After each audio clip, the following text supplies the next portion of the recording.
So where'd you go after Lincoln? Mexico.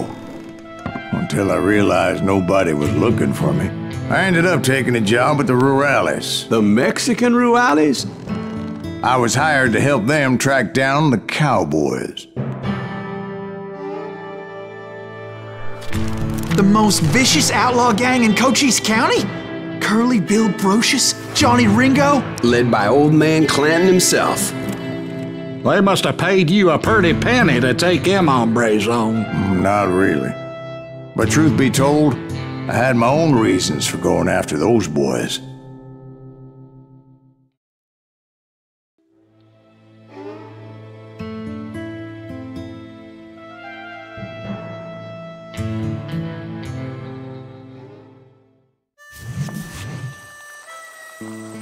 So was the bastard you were after now riding with the Cowboys?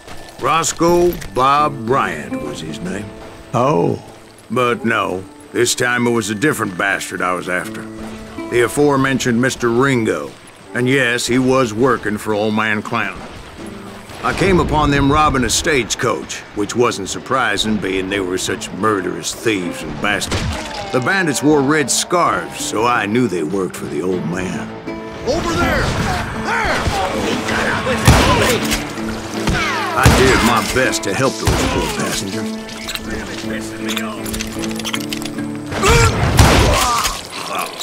Moments later, the attackers were dead, and I checked the stagecoach to see how many passengers were still breathing.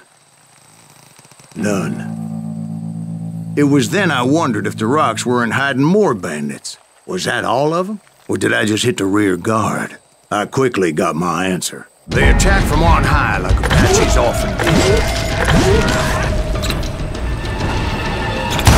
They would appear in great numbers from above and rain down lead on their hapless enemies' heads, making use of the high ground and whatever else they had.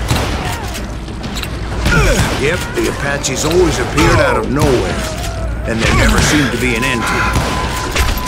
Hold on, were you attacked by Apaches? What happened to the Cowboys? Did I say they were Apaches? I said Clanton's Cowboys attacked me Apache style. I was in a pitched battle, but I was holding my own against an overwhelming enemy force.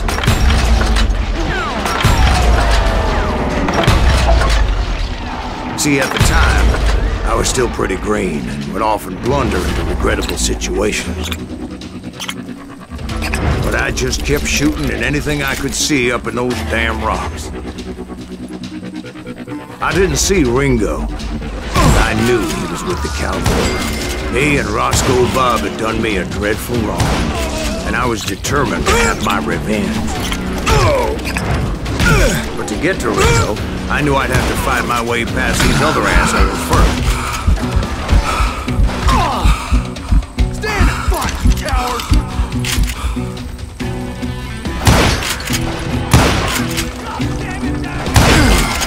Unfortunately, I was running out of ammo. Another perfect example of my relative inexperience as a hunter of men.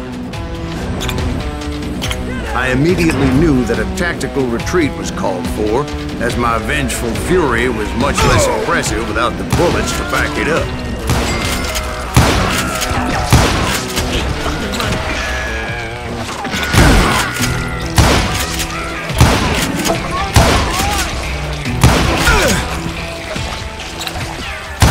They managed to corner me.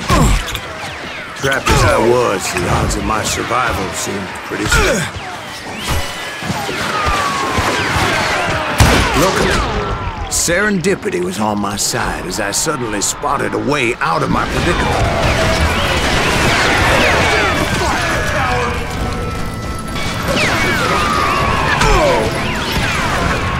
You're done!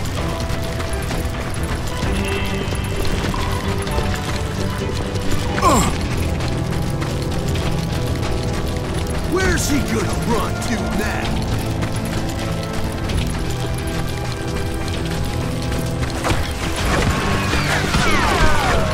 And that's when something miraculous happened. Like manna from heaven, I found the desiccated remains of what looked like an Apache warrior. The old weapon next to him supplied me with some much-needed ammunition.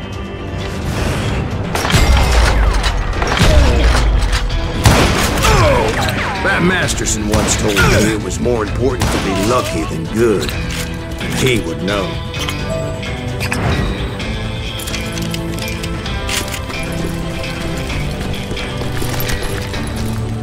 And imagine my surprise when I found a fistful of dynamite to go along with that ammo.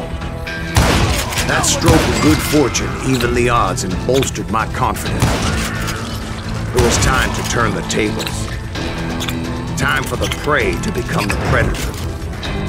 Time for the hunted to become the hunted. Time.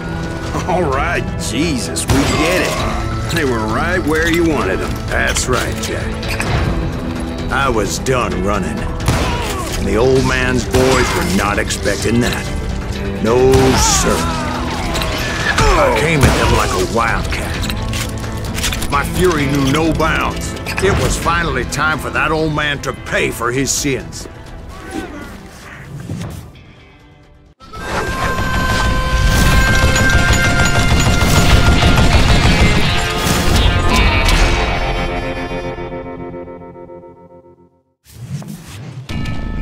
I yelled out at the top of my lungs, "Clanton, I'm coming for you!" A little stealth might have made more sense, to be perfectly honest. Because that old fool had a Gatling gun and enough bullets to last him till kingdom come. But I knew I could not let that deter me. Not if I was to find and kill Ringo. I needed to get that old man off that gun.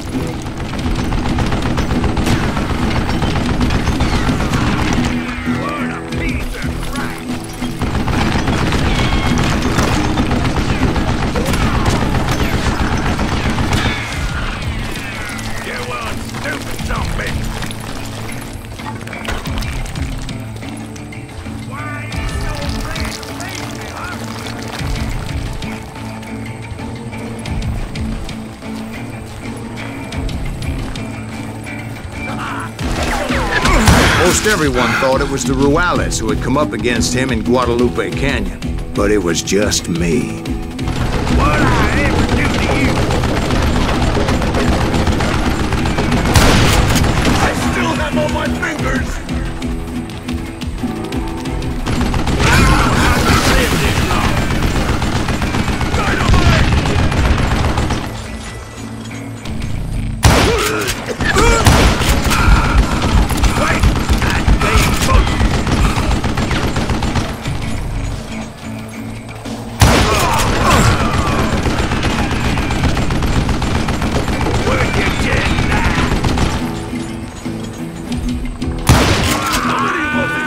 Apparently, one of the Cowboys made it out of there alive and told Ike and Billy Clanton that it wasn't a Mexican who took their father's life that day. They just assumed it was one of the Earps, and that little misunderstanding eventually led to that legendary gunfight at the OK Corral.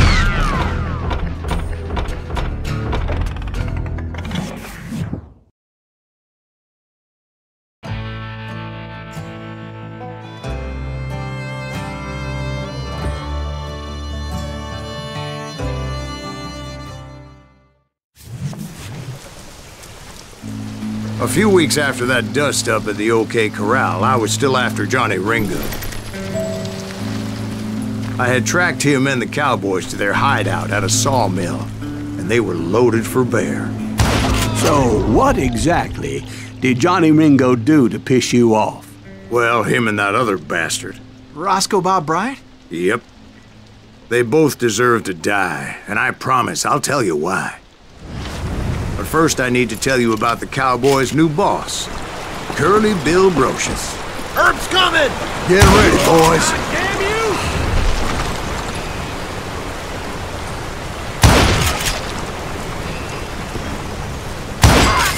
Curly Bill took charge of the Cowboys upon the old man's demise, and after that gunfight at the OK Corral, the Clantons wanted revenge.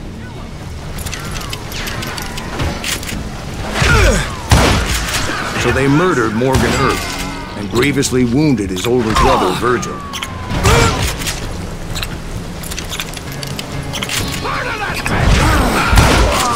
Wyatt and Doc went on what became known as the Vendetta Ride, hunting those outlaws down. So when I showed up, that's who they thought I was.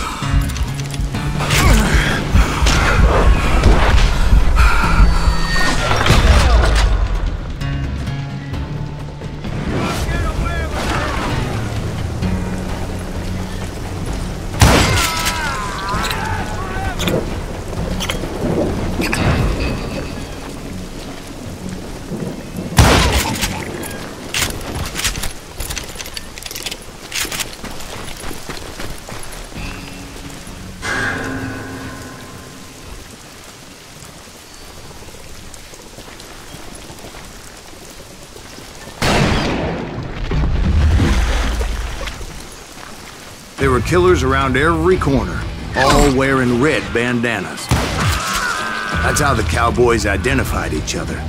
I was beginning to wish I had one myself. But I wasn't about to let Ringo walk away unscathed. And that's what drove me forward. They say that Ringo was infernally fast. I hardly saw anyone faster, boy. Certainly not Wyatt Earp. That man was all hat and no cap. Earp wasn't much of a match for him, but Doc Holliday might have taken him.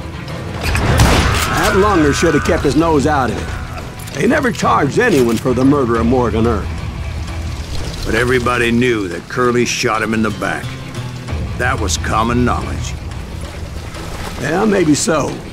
But Ringo had nothing to do with it. He was just being loyal to a friend. Is that what you call it? Being loyal? Well, to get to that loyal friend, I had to pass by some buzzsaws as big as a man. Excuse me, sir. I have a question. What's that, Dwight? After old man Clanton died, why didn't his son take over the Cowboys? Because Ike Clanton was dumber than a box of rocks and a yellow belly to boot.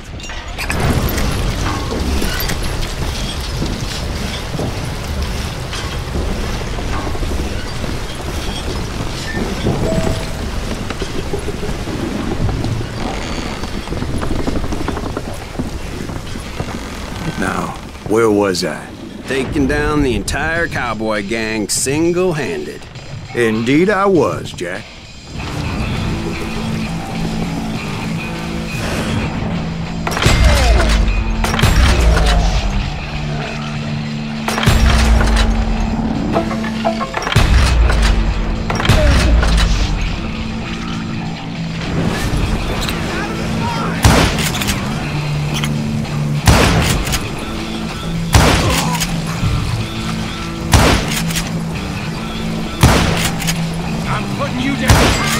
Though it wasn't easy, as those boys had good cover.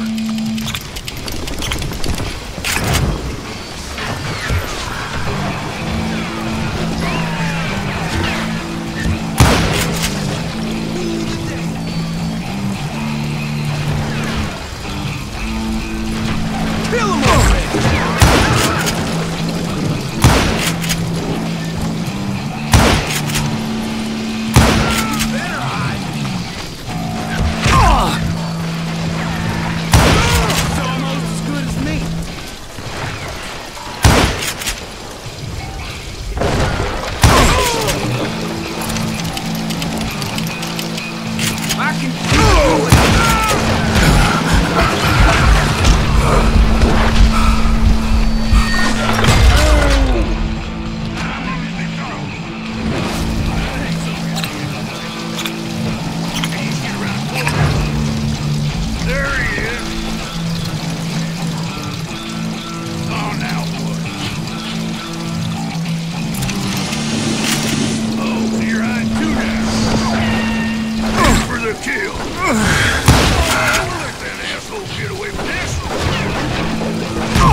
There were carts everywhere, piles of lumber, and God knows what else for people to hide behind.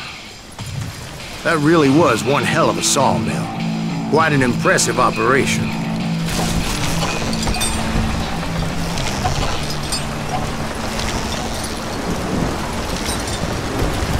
And where was Curly Bill? Did you see him? I'm about to get to that, Ben. Patience. I'm painting a picture here. There was this beautiful waterfall and a crystal clear stream that led to a verdant valley that was truly... Consider your picture painted. What happened next? Well, finally the bastards that were still alive made a last stand.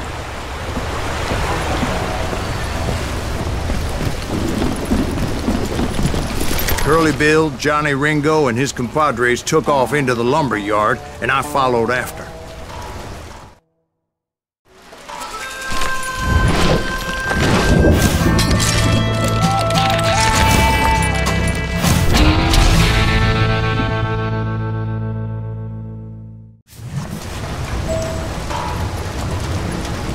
Are you saying they ran?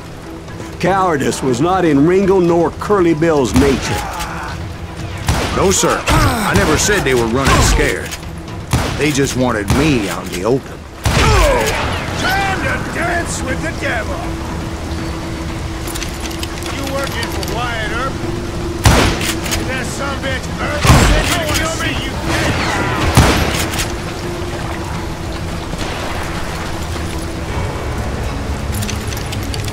You can't hide forever, boy. You got a lot of sense showing up here all by your lonesome.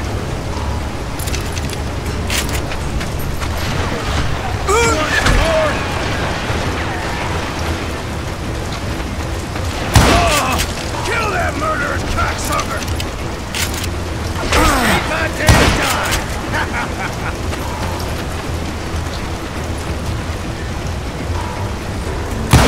Why is he still standing?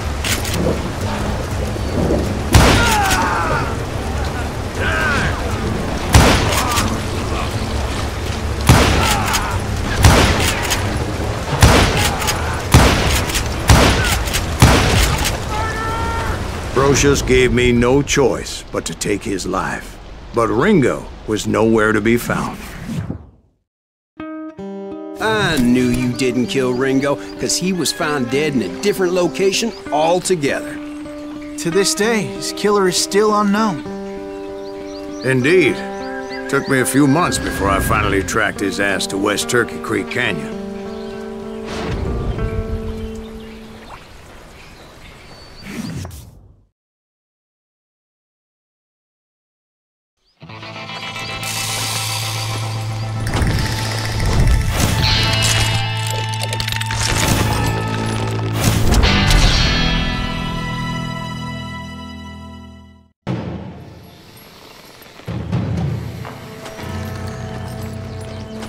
That's incredible, sir.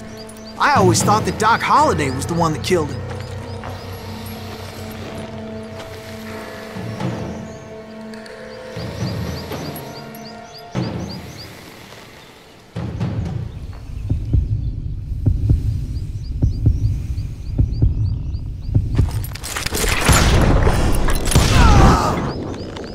Sorry I had to ruin the legend for you, boy. But the legend ain't always true. Doc Holliday had nothing to do with the death of Johnny Ringo.